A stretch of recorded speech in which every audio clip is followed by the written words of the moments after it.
Se você já assistiu a essa parte do vídeo, basta ir aos comentários e clicar na próxima parte que ainda não assistiu. Espero que aproveite o vídeo.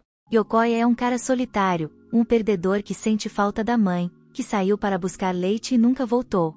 Mas sua vida muda para melhor quando uma assassina, vestida como empregada, aparece pedindo para ser contratada por ele e para que ele se torne seu mestre.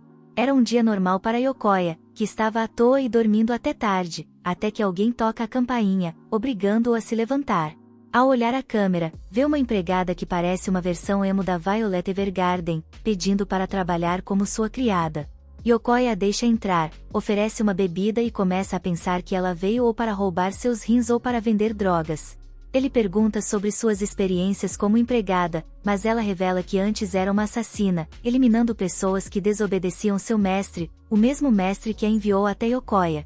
Achando que é brincadeira, ele começa a ficar nervoso ao perceber que ela fala sério. Pergunta sobre o chefe dela e sua ligação com sua família. Ela responde que o chefe já teve um peixe dourado que virou um cachorro, amigo da mãe de Yokoya. Ele, irritado, quase bate nela, mas percebe que poderia ter piorado as coisas, então muda de assunto e pergunta sobre suas habilidades de assassinato. Eles saem, e ela faz uma demonstração impressionante, arremessa facas com precisão e mostra seu domínio em várias armas, mas, mesmo assim, Yokoya explica que não pode contratar uma versão feminina de John Wick. Apesar de chateada, ela entende e se desculpa pelo tempo dele antes de sair.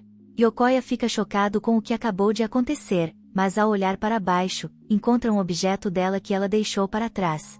Enquanto isso, a empregada caminha sem rumo, esperando que Yokoya a chame, mas ele não aparece. Quando está cruzando a linha do trem, Yokoya aparece gritando, segurando o sino que ela esqueceu. Ela se vira, pronta para repreendê-lo, mas quando vê o trem chegando, salva Yokoya no último segundo. Ele agradece, e ela, envergonhada, admite que nunca salvou ninguém e que seu coração está batendo rápido. Yokoya entrega o sino de volta, e ela agradece antes de ir embora. No entanto, enquanto ela se afasta, Yokoya muda de ideia e pede ajuda para limpar a casa. De volta à sua casa, ele se espanta ao ver todas as facas que ela trouxe, enquanto ela fala sobre como suas armas poderiam parar uma guerra. Yokoya a interrompe, explicando que ele quer que ela limpe o lixo, não que elimine pessoas problemáticas. Ela, no entanto, só pensa em limpar no sentido de eliminar. Depois de muitas explicações, ela finalmente entende o que ele quer e pergunta se ele realmente vai contratá-la para fazer tarefas domésticas. Ele concorda. Mais tarde, Yokoya retorna e encontra a casa uma bagunça, com ela toda molhada, segurando um esfregão quebrado e um balde na cabeça. Ela pede desculpas repetidamente e, de repente, escorrega no chão molhado, mas rapidamente se recupera, caindo como o Homem-Aranha, embora o balde ainda acabe batendo em sua cabeça. Vendo isso, Yokoya pergunta se ela é realmente desastrada, e ela se desculpa, envergonhada por seus erros. Yokoya tira o balde da cabeça dela, entrega uma toalha e diz que ela pode aprender a partir de agora, com ele ajudando. Ela acena de forma fofa, e, horas depois, o lugar está impecavelmente limpo. Yokoya a elogia pelo esforço, deixando-a feliz. Quando vê a hora, ele percebe que está na hora do jantar e pergunta se ela sabe cozinhar. Ela abaixa a cabeça como um cachorrinho triste, e Yokoya a tranquiliza, dizendo que ele vai cozinhar enquanto ela toma um banho. Na banheira, a empregada pensa em Yokoya, corando enquanto se molha na água. Do lado de fora, Yokoya pensa alto, ansioso, imaginando a empregada saindo só de toalha. Mas ela sai em uniforme completo, frustrando suas expectativas. Eles começam o jantar, e enquanto Yokoya dá algumas instruções, a empregada, confiante, começa a picar repolho como se fossem corpos humanos. Ele prepara ramen e carne de porco frita, o que a deixa confusa sobre o que é carne de porco frita. Ela explica que nunca foi muito de se preocupar com comida e que, para ela, comer é apenas para sobreviver, sem importância para sabores. Yokoya, no entanto, garante que uma mordida da carne vai fazer com que ela libere sons felizes, como em um Food Wars. Ele divide a carne em 2 porções, mas percebe que ainda não sabe o nome dela. A empregada revela que não tem um nome e que seu mestre sempre lhe dava um. Yokoya considera chamá-la de Steve 9000, mas decide pensar em algo mais inspirador depois. Eles começam a comer, e na primeira mordida da carne, ela ainda acha difícil entender o que é saboroso, mas algo a faz sentir calor por dentro. Ela diz a Yokoya que a carne dele está deliciosa, e que tanto a comida quanto ele a fazem se sentir aquecida, embora ele não ouça isso. Ele então a avisa que preparou um quarto para ela, decorado especialmente. Ao ouvir isso, ela lembra de um passado sombrio, mas agora deseja que seu novo mestre a trate com carinho. Yokoya percebe que o prato dela não tem molho, então oferece um pouco, e ao provar com o molho, ela sente um umami incrível, soltando sons felizes por causa do poderoso molho tonkatsu. Mais tarde, à noite, Yokoya acorda após um pesadelo e com fome. Ele desce para comer algo, mas ouve uma voz na cozinha e se assusta, pensando que a empregada está tramando algo. Quando olha, vê que ela está petiscando o molho tonkatsu, e os dois ficam congelados em uma situação embaraçosa antes de ela tentar se desculpar, admitindo que agora é uma nova viciada em molho. Mas Yokoya diz que está tudo bem e pergunta se ela também está com fome. Então, ele prepara uma comida quente com molho, e os dois começam a comer, o que ela aproveita bastante. A empregada pergunta se Yokoya anda tendo pesadelos, e quando ele responde, ela revela que ouviu alguém falando dormindo no quarto dele. Pensando que era um assassino, ela entrou no quarto com facas em mãos, mas, em vez de um inimigo, viu Yokoya dormindo com lágrimas nos olhos. Yokoya fica envergonhado, e ela comenta que ele estava chamando pela mãe enquanto dormia, o que o deixa ainda mais sem graça. Tentando animá-lo, ela conta que também teve um sonho engraçado onde o molho falava com ela, dizendo que ela poderia lamber o quanto quisesse, mas acordou antes de conseguir. Ela comenta que foi a primeira vez que sonhou com algo que não fosse assassinato e que, pela primeira vez, gostaria de ter continuado um sonho. Ela se sente triste por Yokoya estar tendo pesadelos no mesmo dia e por não conseguir confortá-lo.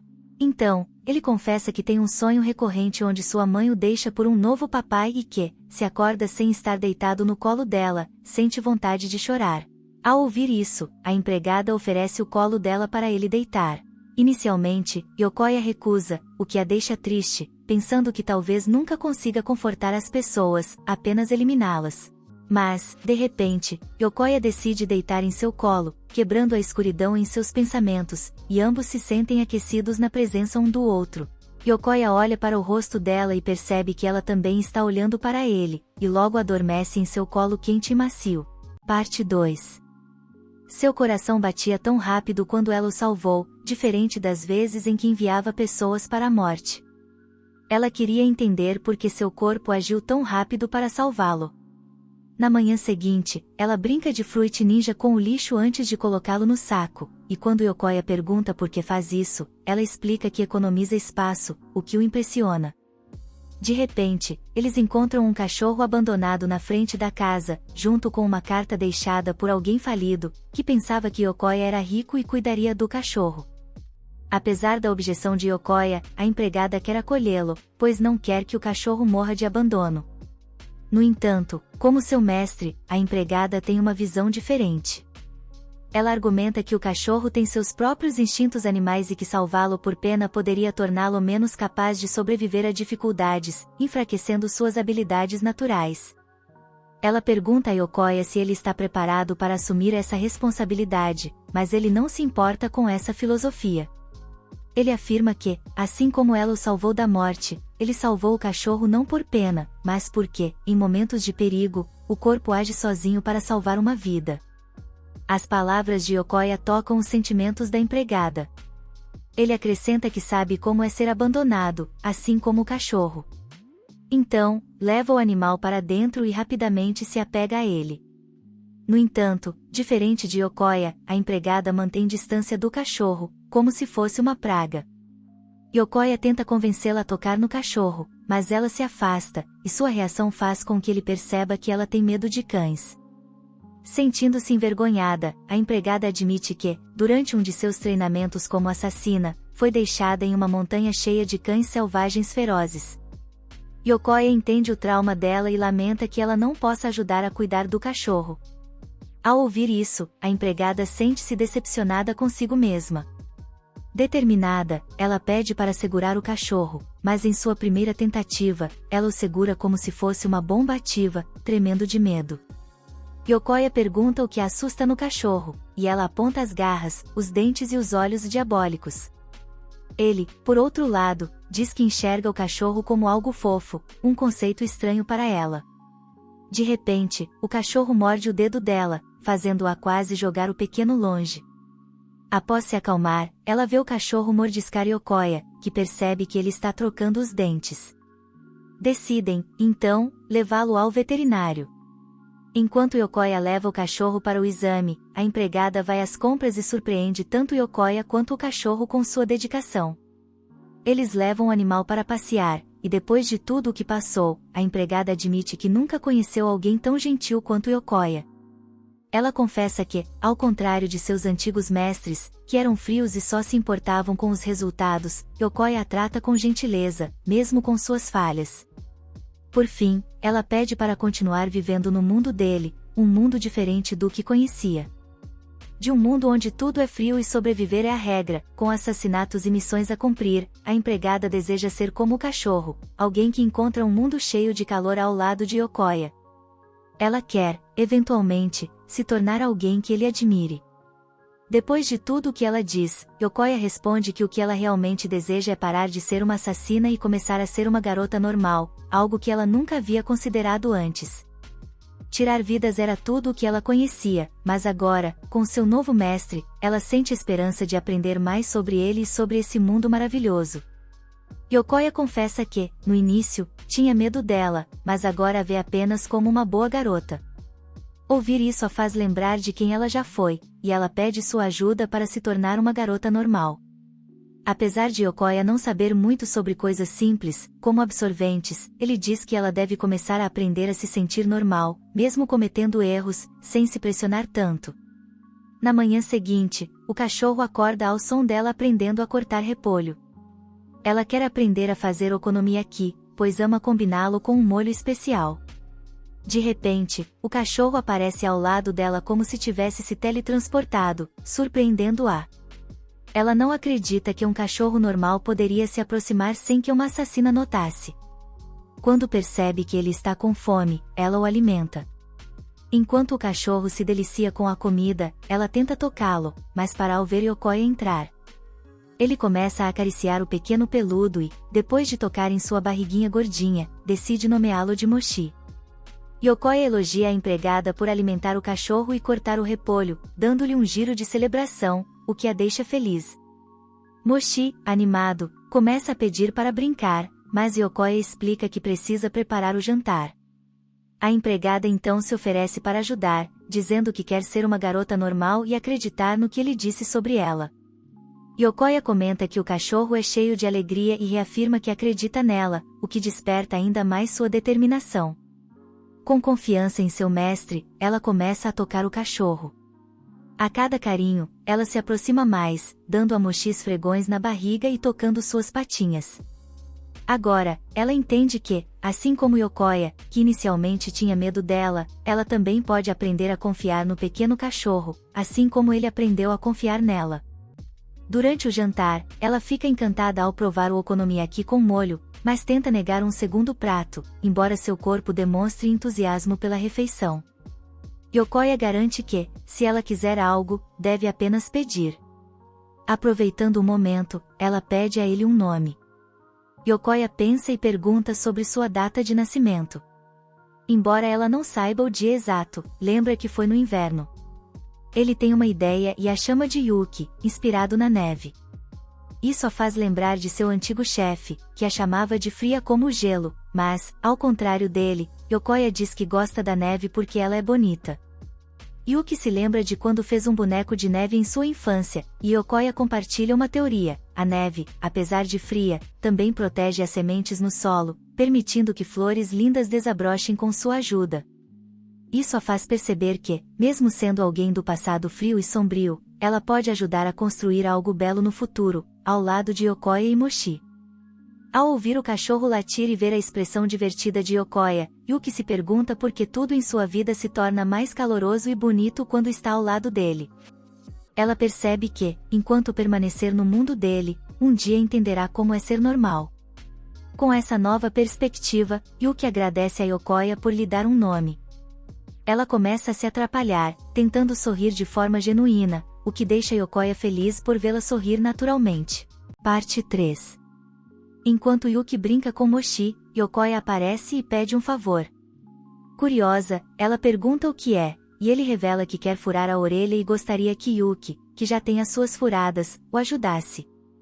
Ela aceita o pedido, mas, ao colocar a lâmina perto da orelha dele, hesita, ficando nervosa e incapaz de machucar seu mestre, mesmo que fosse um simples furo. De repente, a campainha toca. Quando Yuki abre a porta, encontra uma garota procurando pelo irmão. Yuki percebe que essa é Riko, a irmã mais nova de Yokoya. Ao entrar, Riko fica chocada ao ver que o irmão bobão e perdedor conseguiu contratar uma empregada tão incrível quanto Yuki. Ela pergunta por que ele nunca contou sobre isso durante os encontros familiares.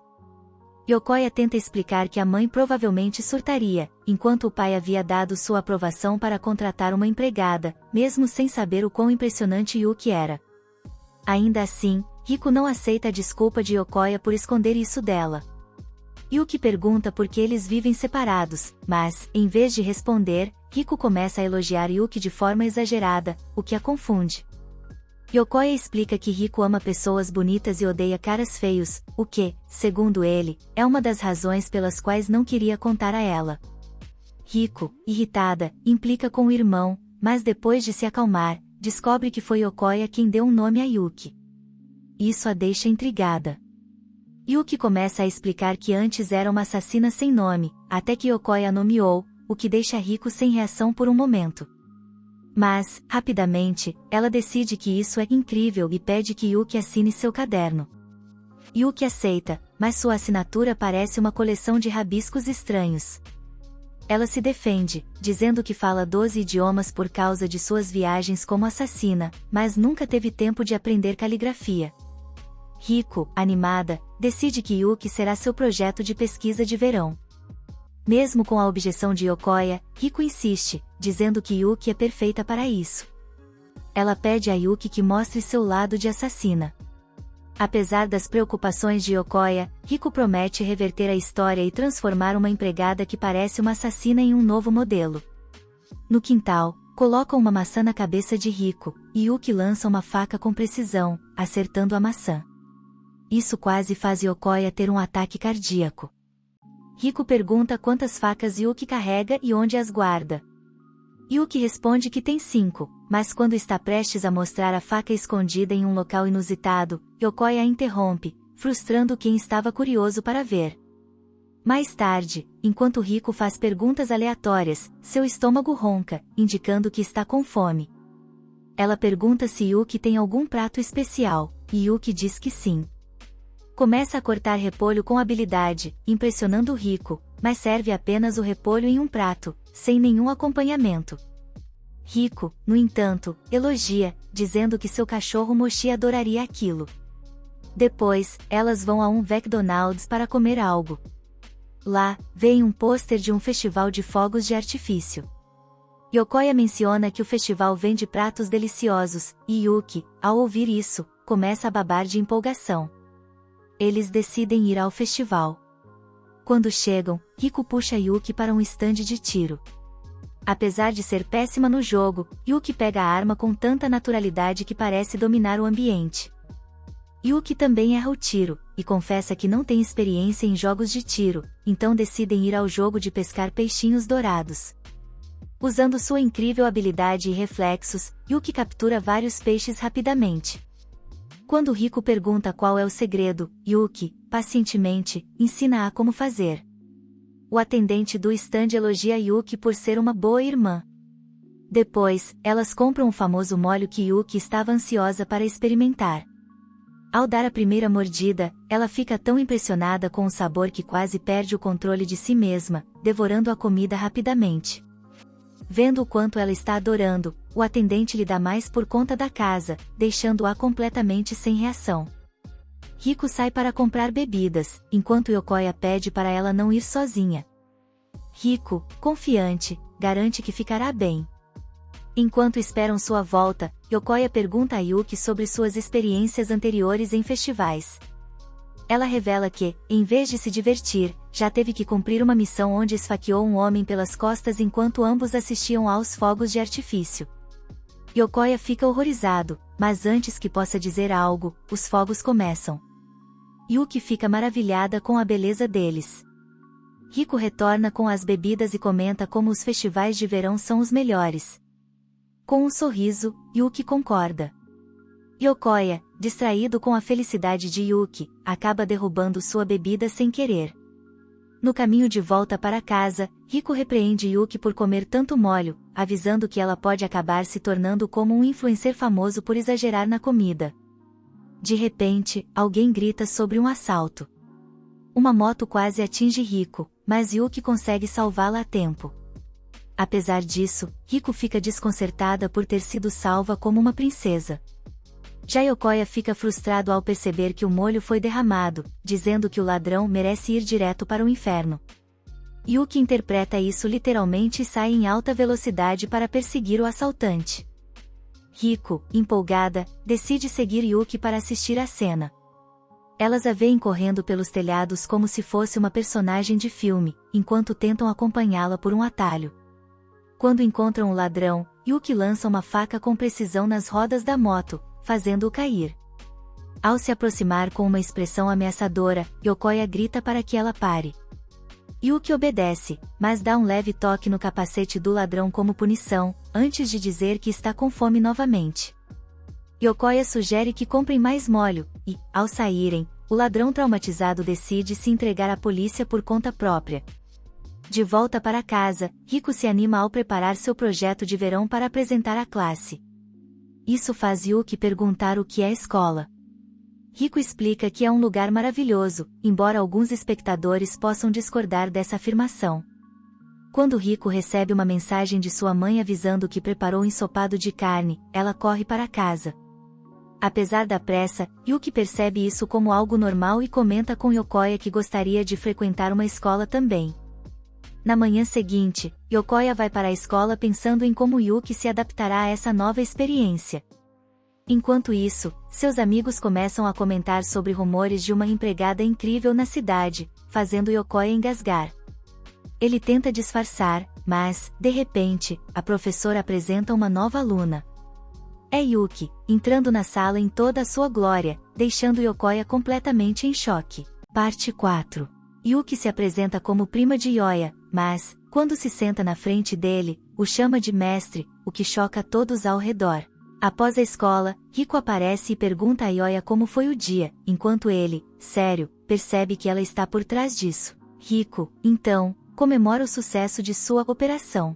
No caminho para casa, Riko elogia Yuki, dizendo que, antes de entrar na escola, ela conseguiu aprender tudo sobre o lugar em apenas 3 dias. Yoya pergunta como Yuki, de repente, é sua prima, estuda na mesma escola e na mesma classe, mas isso foi escondido dele. Eles explicam que Yuki usou uma conexão do seu trabalho como assassina para se matricular na classe de Yoya, e Riko sugeriu que ela se apresentasse como prima dele, pois seria mais fácil justificar suas interações no futuro. No entanto, foi ideia de Riko manter isso em segredo para ver a reação de Yoya depois. Ele dá um leve tapa na cabeça de Riko, mas, ao ver isso, Yuki fica aflita, achando que a culpa é dela. Yoya muda o tom e diz a Yuki que não se importa, esperando que eles possam aproveitar a vida escolar juntos. No dia seguinte, os estudantes correm para fora da sala para conseguir um raro pão katsuda na cantina, algo que chama a atenção de Yuki. Yoya explica que esse pão é mais raro que o One Piece e que é necessário ser rápido para comprá-lo durante o intervalo. Ele até desenha um mapa, mostrando que a sala deles é a mais distante da cantina. Enquanto Yoya se mostra pessimista, Yuki se anima e declara com convicção que, se Escobar pode conseguir o pão, ela também conseguirá. Cheia de determinação, Yuki pula pela janela, sobe no telhado e, como uma ninja, corre pelas grades, ignorando os protestos de Yoya. Ele percebe que não pode detê-la ao ver a intensidade no olhar dela, como se estivesse encarando comida. Ele pensa que nem Asen ou Thanos conseguiriam parar Yuki quando há molhos envolvidos. Ao olhar para baixo, Yoya vê outros estudantes suados, obcecados pelo pão katsuda, correndo para a cantina, temendo que Yuki se revele. Porém, no último instante, Yuki se balança e aterrissa em frente à cantina, comprando um pão e um sanduíche. Ela avisa Yoya que só é permitido comprar um pão por pessoa devido à quantidade limitada. Ele, então, tira outro sanduíche e diz que pode comer aquilo. Yuki, dividida, insiste que Yoya deveria ficar com o pão katsuda, mas ele garante que ela merece. Ao dar a primeira mordida, Yuki solta gritos de felicidade, mas, apesar da alegria, divide o sanduíche com Yoya, compartilhando sua felicidade. Naquela noite, Riku anuncia que vai passar a noite na casa de Yoya. Ele não gosta da ideia, mas Riku o provoca, dizendo que ele tem o privilégio de morar com Yuki. Ela ainda comenta que sempre quis uma irmã com quem pudesse falar sobre garotos, tanto que até imaginou Yoya como essa irmã. Então, Riku sugere que Yoya se case com Yuki, dizendo que isso realizaria seu sonho, especialmente porque acredita que Yuki gosta dele. No entanto, Yoya esclarece que Yuki não sente nada romântico e menciona que, dias atrás, ao dar pão a ela, não houve reação alguma. Mesmo assim, Riku continua convencida e faz planos enquanto os provoca. Concordando que o pai deles não aceitaria, Yuki aparece de repente e pergunta quem vai se casar, surpreendendo os dois com sua presença. Riku conta a verdade e pergunta a Yuki se ela gosta de Yoya. Ela responde que o admira, o que faz Yoya travar. Mais tarde, eles saem juntos, e Riku pergunta a Yuki se ela usa maquiagem, comentando que seu rosto natural deixaria as Kardashians com inveja. Yuki diz que não usa maquiagem, e Riku afirma que o rosto dela é o sonho de muitas garotas. Yuki responde que sua aparência nunca lhe trouxe benefícios no antigo trabalho. Riku, comparando-se a Yuki, pensa que não é bonita, mas Yuki a anima, dizendo que gosta de sua aparência. Riku se sente feliz, pois ninguém, além de seus pais, tinha dito isso a ela. Riku então pergunta se poderia ser tão bonita quanto Yuki, e Yuki diz que, desde que começou a comer molho tonkatsu, sua pele tem ficado mais limpa. Ela oferece a Riku um melão glaciado com tonkatsu, o que inicialmente a confunde, mas Riku acaba gostando. Observando a interação, Yoya pensa que elas são como irmãs e aprecia como Yuki está se adaptando à vida normal. Riku percebe Yoya pensativo e o provoca, dizendo que ele estava imaginando se casar com Yuki para ver essa interação todos os dias. Yoya tenta negar, mas Riku pergunta se ele não ficaria feliz em se casar com alguém tão fofa e especial quanto Yuki. Ele acaba concordando, deixando Riku satisfeita. Enquanto isso, um gato espreita nos arbustos. No dia seguinte, durante a aula, o professor explica por que Bob Esponja é melhor que Ataque on Titan. Ele percebe Yoya dormindo e joga um pedaço de giz nele, mas Yuki corta o giz no ar sem que ninguém perceba.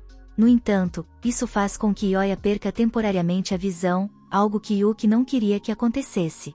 Yoya vai para a enfermaria, onde encontra uma nova professora de saúde, claramente saída de um anime como High School DxD, substituindo a antiga enfermeira. Enquanto Yoya reclama dos olhos, ela pede que ele se sente na cama, mas ele sente uma aura estranha vindo dela. A enfermeira começa a interrogá-lo sobre Yuki, ao saber que ela é sua prima, começa a rir, dizendo que ele parece inferior a Yuki. Durante o exame, ela elogia o rosto bonito de Yoya e, de repente, tranca a porta, transformando-se na médica dos sonhos de qualquer homem. Ela o empurra para a cama, provocando-o em nome da trama. Antes que algo vá além, Yuki entra na sala, encarando a professora. Yoya rasteja até Yuki, aterrorizado com o que poderia ter acontecido. A professora diz que era apenas uma brincadeira e comenta que Yoya parece um hamster fofo. Mesmo assim, Yuki puxa Yoya e ordena que ele nunca mais se aproxime da professora. Yoya, lembrando-se do que Riku disse, começa a suspeitar que Yuki gosta dele e está com ciúmes. A enfermeira, irritada, os manda embora, dizendo que a lesão não é grave. Enquanto Yuki o leva para fora, ela se desculpa e diz que precisa contar algo, fazendo o coração de Yoya acelerar. No entanto, Yuki revela que a enfermeira também é uma assassina, o que o choca. Enquanto isso, o gato que estava espreitando entrega à enfermeira fotos da casa de Yoya. Ela planeja destruí-la como parte de seus esquemas. Parte 5. Vários caras suados prontos para aplaudir, mas antes que ela possa realizar esse sonho, ela precisa assassinar Yoya e Yuki. Enquanto isso, Yuya luta para dormir, já que Yuki se recusa a sair de perto dele, com medo de que Nida, sobre quem eles ainda não sabem nada, possa aparecer de repente e assassinar Yoya. Ele diz a Yuki que não consegue dormir assim, então ela sugere uma ideia, deitar ao lado dele e usar suas coxas para ajudá-lo a relaxar, algo que todo homem sonha. Yoya diz a Yuki que está preocupada com ela, e, ao ouvir isso, ela fica envergonhada, mas afirma que pode se defender até dormir, com um lápis, como John Wick. Yuki tem uma teoria de que Nida guarda um rancor do passado, mas, segurando a mão de Yoya, promete protegê-lo, pois ele é quem mostrou a ela o que significa calor humano. Ioya, sentindo-se aquecido por tanto contato, decide abrir uma janela, mas Yuki o impede, abrindo ela mesma, dizendo que ele poderia ser atingido se não tomasse cuidado. De repente, ela sente o cheiro de um delicioso molho katsuta e percebe que é uma armadilha. Antes que possa reagir, Nida já está lá, fazendo Ioya de refém. Nida então chama Yuki pelo seu verdadeiro nome, o lobo branco dos 9 filhos do dragão. Yuki saca sua faca, mas Nida ameaça arrancar o olho de Ioya se ela fizer algo estúpido. Então, Yuki começa a falar em mandarim, ameaçando alimentar Nida e toda a sua família aos cães se algo acontecer com Ioya. Isso deixa Nida intimidada. Ela diz a Yuki que esperará por ela na escola para um duelo de vida ou morte, enquanto leva Ioya como refém. Depois que eles saíram, Yuki se lembra do que seu antigo mestre lhe disse, que ela era apenas a versão feminina de John Wick, sem um final feliz. Determinada, ela pega sua faca, aceita sua verdadeira natureza e decide salvar Ioya, mesmo que isso signifique fugir do país e continuar sua vida como assassinato. No entanto, seu coração deseja algo diferente, continuar vivendo a vida calorosa que Ioya. Enquanto isso, Nida amarrou Ioya como se ele estivesse em 50 tons de cinza.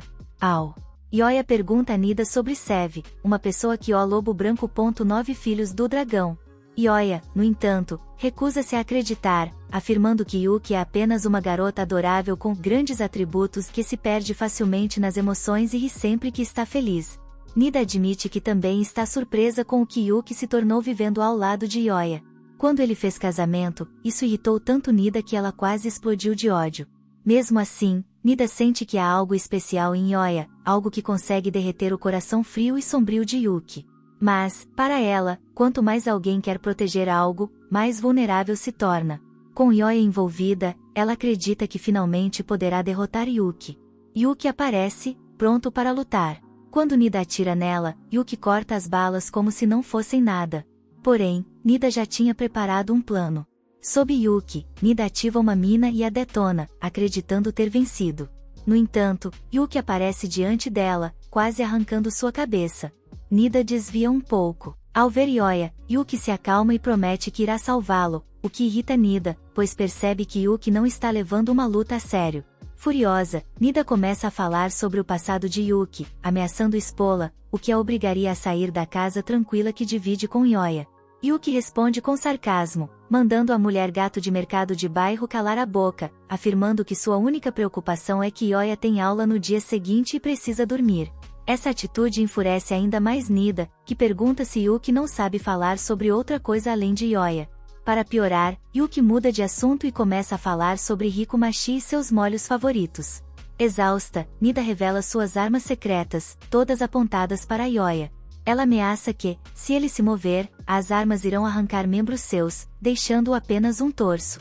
Cansada da situação, Yuki avança contra Nida, que, assustada, ativa as armas para atirar em Ioya. Mas Yuki, usando sua habilidade, atira sua faca para o céu e puxa lâminas menores, que bloqueiam as balas antes que atinjam Ioya. Conforme Yuki se aproxima, Nida tenta ativar outro plano, mas a faca de Yuki derrota o celular dela, acabando com todas as suas estratégias. Yuki a pressão, e Nida começa a lembrar quem Sev realmente. Caída, Nida desabafa, afirmando que Yuki será sempre Sev, uma grande assas. Yuki concorda que sua versão antiga não tinha nada além de assassinatos em sua vida. Contudo, ela declara que não tirará mais vidas nem permitirá que outros morram por sua causa. Yuki afirma que lutará pelo que acredita, para conquistar a vida normal que sempre desejou. Nida não acredita no que ouve, vendo a emprestada lobo branco se preferir. No caminho de volta para casa, Yuki pede desculpas a Ioya por tê-lo envolvido e diz que está disposto a desaparecer para mantê-lo, se ele quiser. Em vez de responder, Ioya segura sua mão e, usando sua determinação, pede que ela lhe siga as técnicas de autodefesa, para que possa ajudá-la. O pedido faz Yuki correr de felicidade ao perceber que ele ainda quer que ela esteja ao seu lado. Obrigado por assistir, inscreva-se e ative o sino de notificação para no futuro ver mais vídeos como este. Até a próxima, pessoal.